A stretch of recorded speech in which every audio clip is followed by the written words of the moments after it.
Hello, everyone. Welcome to the Hormone Helper podcast. I'm Coach Andrew, your hormone helper from Fit for All Fitness. I personally coach over 1,600 men and women to help better understand their hormones so they can lose weight and get their metabolism back on track. With this podcast, you're going to hear from me and my special guests about everything from metabolism to thyroid to weight loss. And we even talk a little bit of sexy time as we chat to spread more knowledge thick like butter on your hormones. If you're ready to learn, I'm ready to share, so let's do this. Hello, everyone. Hopefully, everyone is having a fantastic day. We are officially more than halfway through December, which is exciting because now we're starting to see all the little bit of flurries, at least where I live. And that is, for me, the official start of when the holidays actually come. I really like it when there's flurries, a little bit of snow on the ground, so that way when we're celebrating things like Christmas and New Year's, it actually kind of sets the mood. I'm a big mood person, so I'm pumped for all this little flurry nonsense that's going out there. But going into the holidays actually made me want to do this podcast on understanding your hunger signals. So understanding signals, how to stop mixing the signals that your body gives, and then really defining what cravings are and how to be able to address them. This is something that I've been teaching my clients over the span of this past week and a half in preparation for the holidays, but is really something that should be practiced throughout the entire span of the year. So whether you're just starting your health journey, whether you're already doing things in your health journey and you're like, hey, I need to get a better understanding of how to manage my hunger and fullness or how to learn about these cues, this is essentially what we're going to be talking about today. That being said, before we go into signals, I want to talk about a program that's going to be coming out mid-January to the end of January. I haven't officially launched it yet, but basically we're just putting all the fine details together. And I call it essentially our Megapot program. So we've done this the past 2 years, but we've done it more internally. The Megapot program is really an 8-week program that's about getting people the opportunity to start their journey at a really affordable cost and rewarding people who are successful through the process too. So last year we took 20 males and 20 females. This year we're going to be taking 30 males and 30 females for a total of 60 people. And for each person that joins, basically their entire investment is going to be put into a pool of money. And at the end, we're going to be selecting the top male and the top female for transformation. And their transformation is actually going to win a certain cash prize value. I obviously can't tell you what the cash prize is now because we haven't, the number will confirm with the amount of people. But really, it's me giving back to the community as a reward for you being able to, of course, invest in yourself. So there is still a cost to the program, of course, because I believe you have to have skin in the game in order to be serious. But the big thing with this is being able to reward people. And I've seen amazing changes in people who take this program seriously. It's 8 weeks. Through 8 weeks, we've had people lose up to 42 pounds. And the most important thing is their hormones are balanced. They're able to reduce the inflammation. And of course, they're able to continue on their journey and maintain those results. With that being said, this about being this little, internal tournament or kind of cash prize is a way where you can push yourself because competition is where people typically tend to thrive.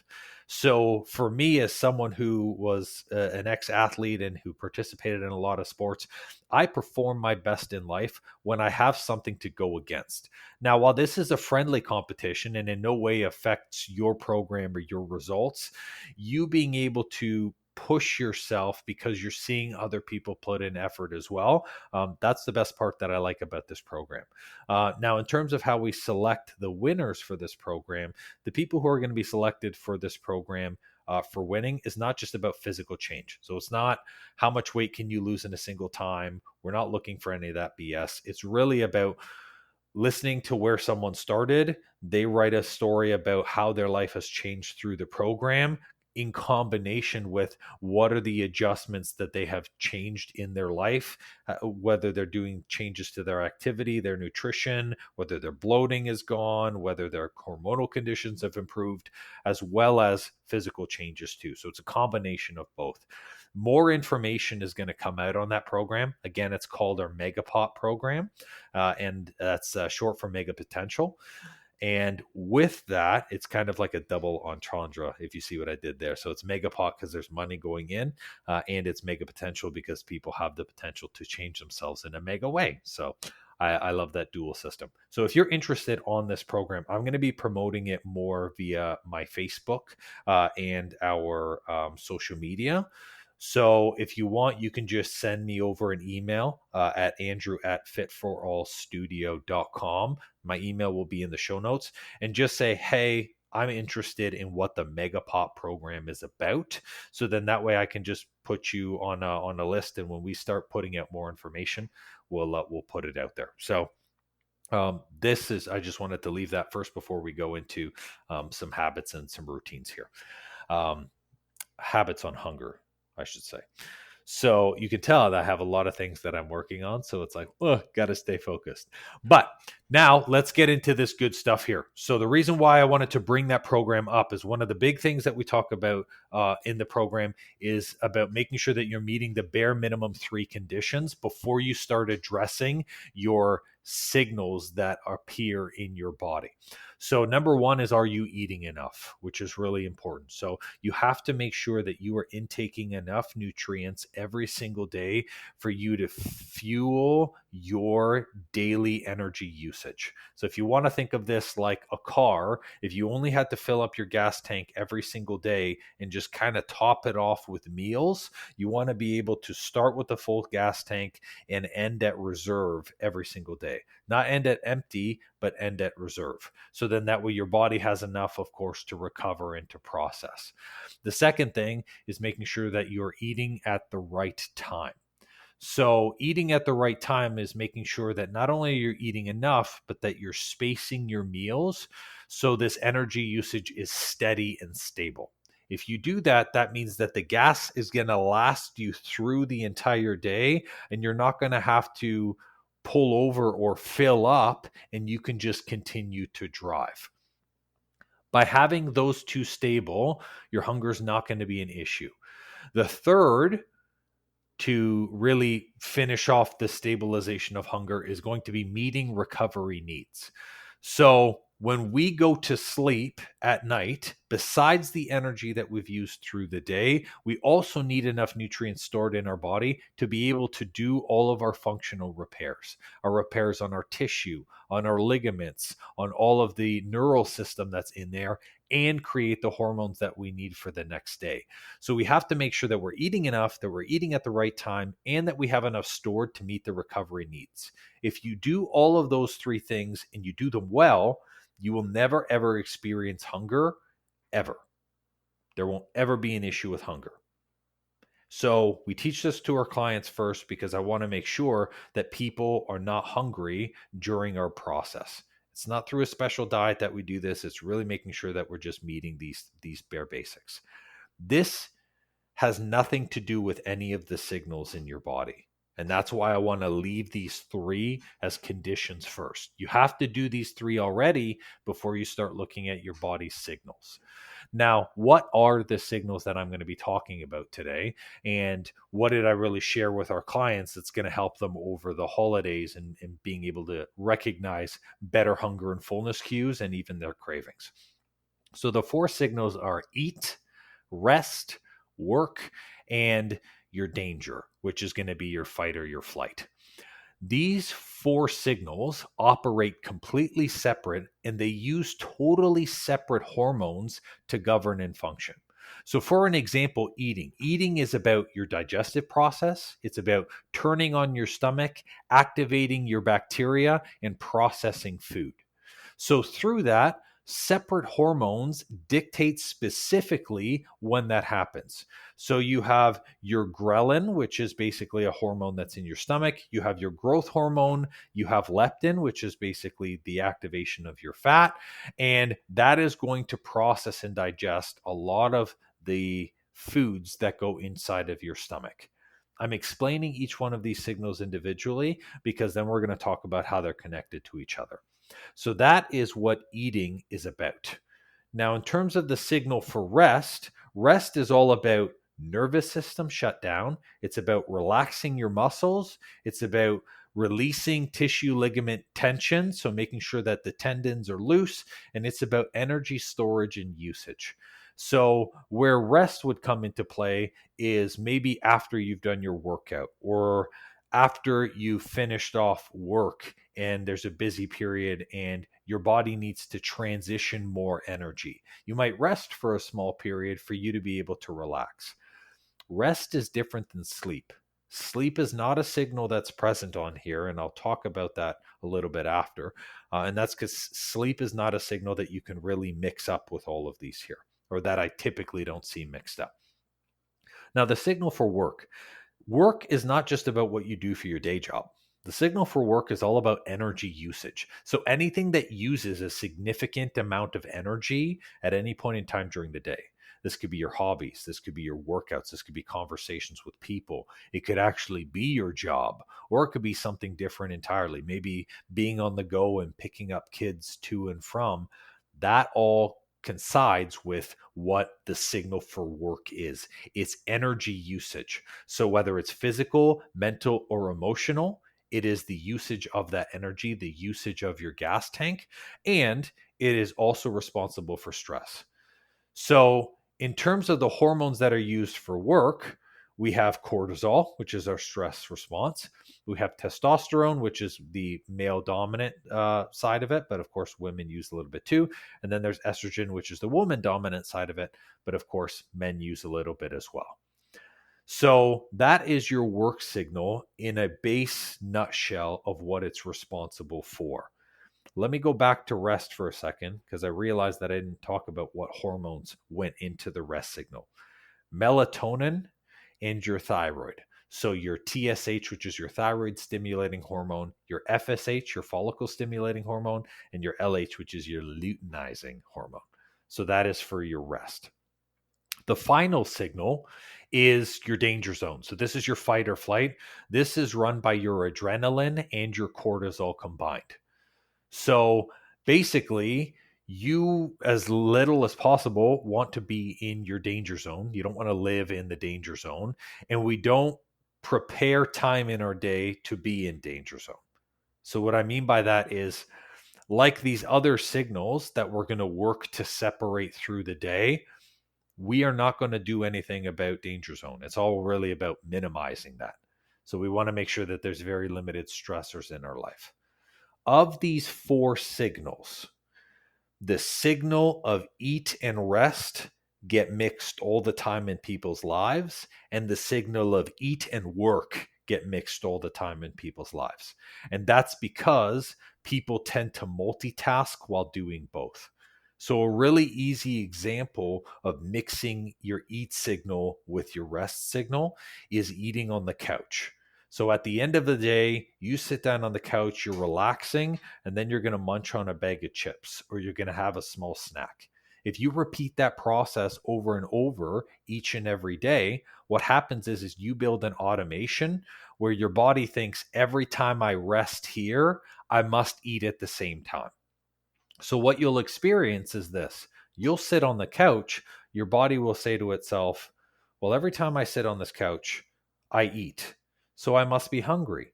Let me pose a question to my body. Am I hungry? And this is where now you're going to get a fake sense or signal of hunger that appears in that moment.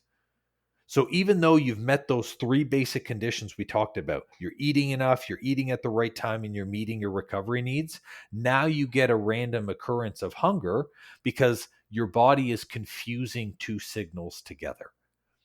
Another great example is between eat and work.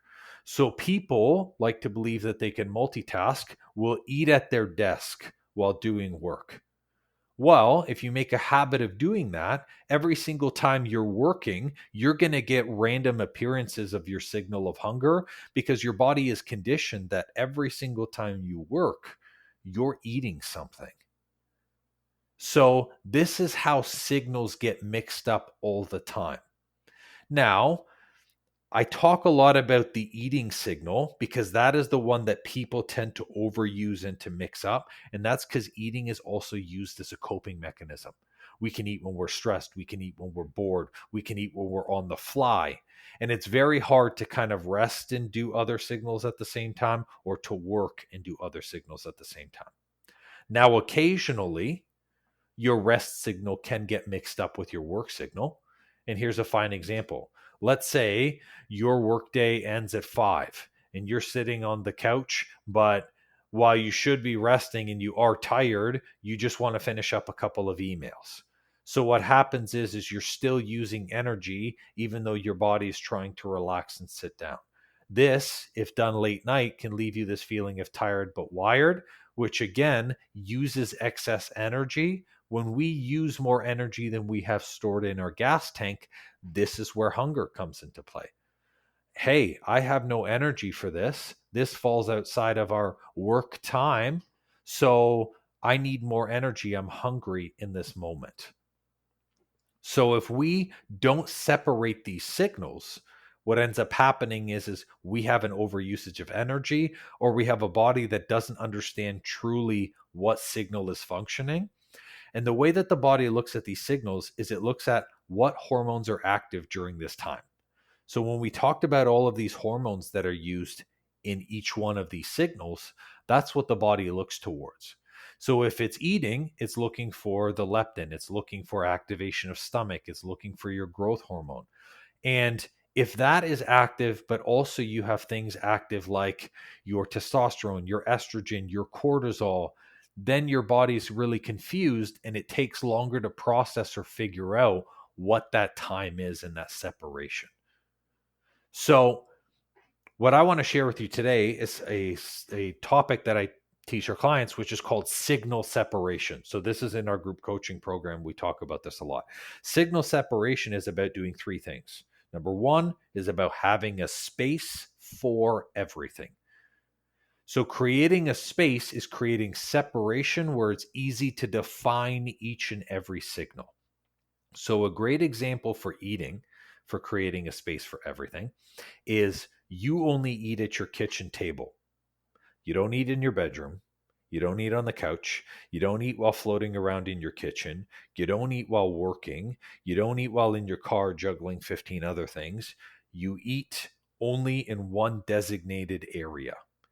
Now, you don't have to designate the entire kitchen table as your eating position, but it has to be the same place or is consistent to the same place each time.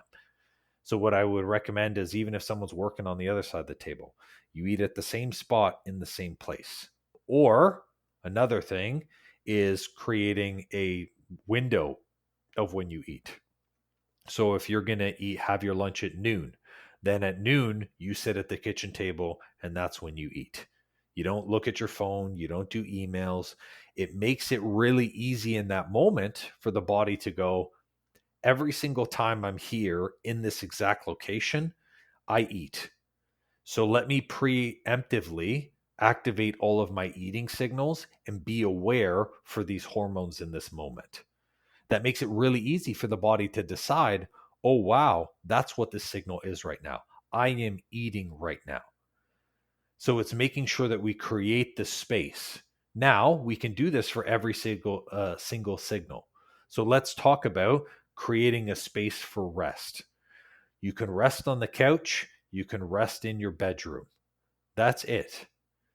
You don't take random naps throughout the day because that will set off and change your energy level. Or you have to make sure that if you are doing that, that you're setting some type of a timer or you're setting it close to the same time every day so your body has that space. So where we rest is going to be where we're going to be able to relax. A good resting place doesn't even have to be like a couch or a bed. Could be like maybe your resting is going to be taking a soaking tub bath at 5:30 after your work is done. That's great. Or for you moms, a lot of moms, it's like 8:30 after the kids are down. Great. That's a great rest signal as well. But it's conditioning it to the same time or a similar location so you can relax.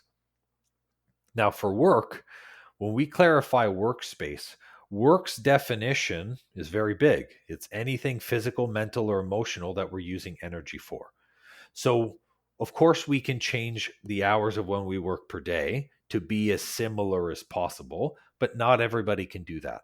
We live in a 24-hour work environment and lifestyle. So, of course, that could be different each and every single day. So, what I encourage people to do is to hyper focus on the task that you are focusing on. If you are doing a task for work, solely work. Don't eat, don't do anything else, don't distract yourself. Focus on that one thing and then step away from your work environment to do any of those other signals. So, if we're doing something physical, so here's a great example: workouts. If you're doing your workouts and you're expelling that energy, don't look at your phone, don't scroll, don't eat, don't chat with other people. Solely focus on that one thing because it minimizes your energy usage and really gets super clear on where that energy is. From a mental perspective, if you're engaging in conversation, like a lot of work is, whether it's conversation with people at an event or conversation with people at a holiday party. Here's where holidays come in. Do your talking first, or say, hey, let me just eat something quick. Do your eating first and then do your talking separate, because you want to get energy usage as consistent as possible throughout the process. That's going to stabilize your hunger and it's going to make sure that your energy is consistent too. So, space for everything. Now, like I said, for our danger zone signal, we don't create a space for that. We're not anticipating a bear to attack us at 3 p.m. every day. We want to minimize the amount that we are in the danger zone. So, where work comes into play is stress management. So, that's going to be the second part of signal separation. Through eating, through resting, through working, and through your danger zone, you must manage your stress in those moments at all time. And this is where a lot of our clients fall short. And this is where a lot of people over the holidays fall short. They're very overwhelmed. And then they're just going back to back to back to events and they're being reactive. Anytime we are activating stress, we are using cortisol. Cortisol is used in our work phase, but it's also used in our danger zone. So, too much cortisol means that adrenaline will kick in. And then, guess what? We're now operating for our danger zone. When we operate from our danger zone, the body will ask for more energy. This is where it might pull hunger cravings into play. And it might say, I need more energy so I can create more adrenaline and more cortisol for you. It's a very reactive system. So, a stress management position is really about what can you do every day to be at a very low, stable, and controlled energy state where you're not using a bucket ton of energy. And I'm not referring to being chronically lazy, although although that would be kind of funny being just like a sloth mentality.